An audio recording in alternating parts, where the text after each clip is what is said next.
Tamil cinema மட்டுமில்லாமல் இந்திய சினிமாவை பெருமையாக எண்ணும் கலைஞானி ரஜினிகாந்துக்கு இந்த ஆண்டின் ஆஸ்கர் அகாடமி விழாவில் கலந்து கொள்ளும் பிரம்மாண்டமான அழைப்பு கிடைத்துள்ளது.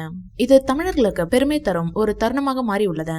இந்திய திரைத்துறையின் முக்கிய முகமாக விளங்கும் ரஜினிகாந்த் சார் பல்வேறு தளங்களில் சினிமாவை ஒரு கலை வடிவமாக உயர்த்தி உலக அளவில் ஏராளமான பாராட்டுகளை பெற்றவர். அவரது எந்திரன், தளபதி, ஜெயிலர் போன்ற படங்கள் சினிமாவின் எல்லைகளை தாண்டி சென்றவை.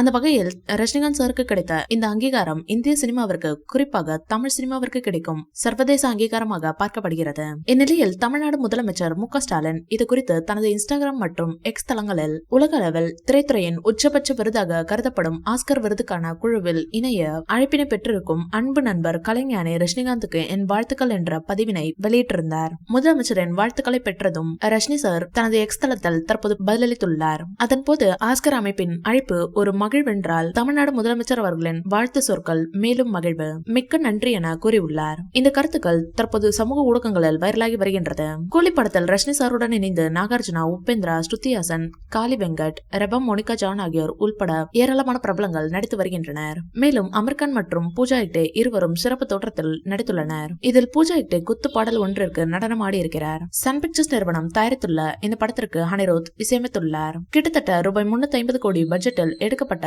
இந்த படம் வரும் ஆகஸ்ட் 14ஆம் தேதி வெளியாக இருக்கிறது. இந்த வீடியோ பிடிச்சிருந்தா லைக் பண்ணுங்க, ஷேர் பண்ணுங்க.